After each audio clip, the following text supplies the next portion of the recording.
বিধানসভা কেন্দ্রের বামফ্রন্ট সমর্থিত আইএসএফ দ্বারা মনোনীত প্রার্থী প্রিয়াঙ্কা বর্মনের এক মহা মিছিল নিয়ে তিনি এসেছেন সাধারণ মানুষের সঙ্গে জনসংযোগ করতেন, মানুষের সাথে কথোপকথন করতেন এবং তিনি দেখতেই পাচ্ছেন যে এই মুহূর্তে মধ্যমগ্রাম বিধানসভার যিনি প্রার্থী প্রিয়াঙ্কা বর্মন তিনি কিন্তু সাধারণ মানুষের কাছে ভোট চাওয়ার আর্জি জানাচ্ছেন এবং তিনি রীতিমতো মানুষের সাথে কথোপকথন করছেন, সেই দৃশ্য আপনারা দেখতে পাচ্ছেন। এবং এই বিধানসভা কেন্দ্র থেকে মধ্যমগ্রাম থেকে তিনি ঠিক কি বার্তা রাখছেন, কিসের ভিত্তিতে মধ্যমগ্রাম বিধানসভার ভোট হবে, কি বলছেন প্রিয়াঙ্কা বর্মন জানাবো আপনাদের।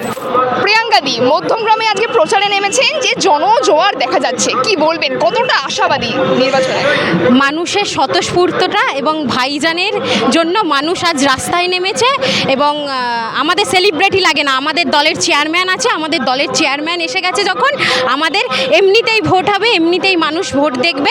আমরা সেলিব্রিটি এনে আমাদের ভিড় করে আমাদের মিছিল করতে হয় না, আমাদের দলের চেয়ারম্যান এসেছে এবং মানুষের স্বতঃস্ফূর্ততা এবং মানুষের জনজোয়ারই প্রমাণ করছে আগামী দিনের জয়টা কোথায়।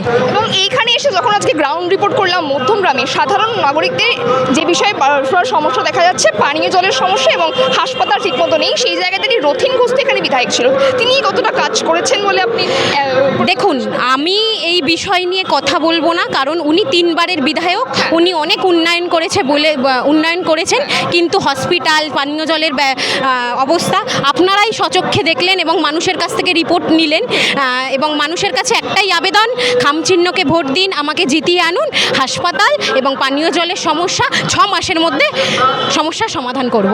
কি মনে হচ্ছে মধ্যমগ্রামে কিসের ইস্যুতে, মানে কোন ভিত্তিতে ভোটটা হবে বলে মনে হচ্ছে? মানুষ এবার স্বতঃস্ফূর্তভাবে ভোট দেবে, মানুষ এই বিভাজনের বিরুদ্ধে ভোট দেবে, মানুষ এই তোলাবাজ, দুর্নীতি, চাকরি চুরি, নারী নিরাপত্তা সব কিছুর বিরুদ্ধে গিয়ে মানুষ এবার ভোট দেবে। এবং দেখতে পেলাম আজকে যখন আপনাদের প্রচার চলছিল, টিএমসির পার্টি অফিস থেকে জয় বাংলা স্লোগান আসছিল, কি আপনাদের বিভ্রান্ত করার জন্য নাকি ইচ্ছাকৃতভাবে? ওই যে আমরা একটা কথা বলবো, বাংলার জয় হোক, চোরমুক্ত বাংলা হোক। আর বলবো যে এই যে এত প্রচার করছেন, একেবারে জবে থেকে ঘোষণা হয়েছে এখানে প্রার্থী হিসাবে, নিজের খাওয়া দাওয়ার উপর যত্ন কীভাবে রাখছেন? হ্যাঁ, খাচ্ছি, আমি একটু ভাত খেতে ভালোবাসি, ভাত খাচ্ছি, এর বাইরে কিছু খাচ্ছি না, কিন্তু যেখানেই যাচ্ছি মানুষজন, ফল থেকে শুরু করে ডাব থেকে শুরু করে মানুষজনের এই আশীর্বাদ, মানুষজনের এই ভালোবাসায় আর অর্ধেক পেট ভরে যাচ্ছে। আর প্রশ্ন করবো, মধ্যমগ্রামের মানুষ প্রিয়াঙ্কা বর্মনের উপর ভরসা কেন করবেন? মধ্যমগ্রামের মানুষ প্রিয়াঙ্কা বর্মনের উপর ভরসা করে, তারা 3 বারের বিধায়ককে দেখে নিয়েছে, তাই মধ্যমগ্রামের মানুষের এবারে নতুন ভরসার কাউকে চাইছে এবং ভরসার হাত চাইছে। এবং টিএমসি থেকে একটি পোস্টার লেখা হয়েছে যে যারা খামচিহ্নের জন্য ভোট চাইছে তারা নাকি জেহাদি।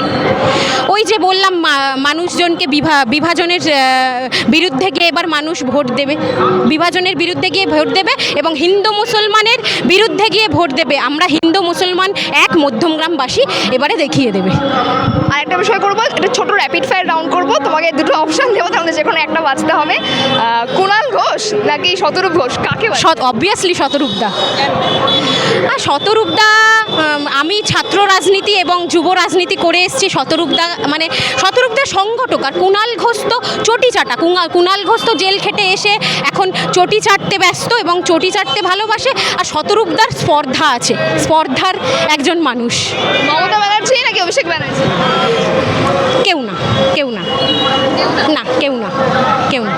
মানুষজন আপনাদের যেভাবে হাত দেখাচ্ছে, সাড়া দিচ্ছে, কতটা আশাবাদী এবং কতটা উচ্ছ্বসিত বলে মনে হচ্ছে?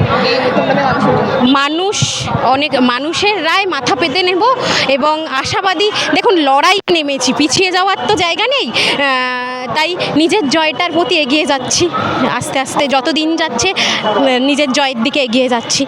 এমন ধরনের রাজনৈতিক দল রয়েছে, সেই জায়গায় মানুষ আইসে বা খামচিহ্নের উপরই কেন ভরসা?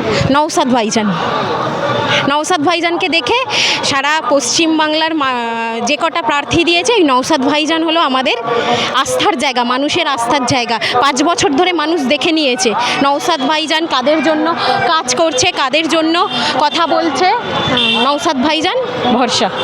গতকালকে মমতা ব্যানার্জি যখন ভাঙড়ে এসেছিলেন তিনি বলছিলেন যে কিছুদিন নাম না করে আইএসএফকে টার্গেট করে বলছেন আইএসএফ বিজেপির দালাল।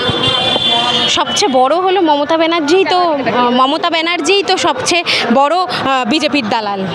কারণ তার ভাইপোকে বাঁচানোর জন্য চারিদিক ভাইপো যাতে তিহার না যায় তার জন্য সেটিং করে অনেক কিছু হচ্ছে, যেমন এসআইআরের ক্ষেত্রে, ওয়াকাফের ক্ষেত্রে। ওয়াকাফ যখন আন্দোলন শুরু হয়েছে তখন দিল্লি গিয়ে আন্দোলন করতে বলেছে। আইএসএফ বিজেপির দালাল কি তৃণমূল বিজেপির দালাল, মানুষ বিচার করবে।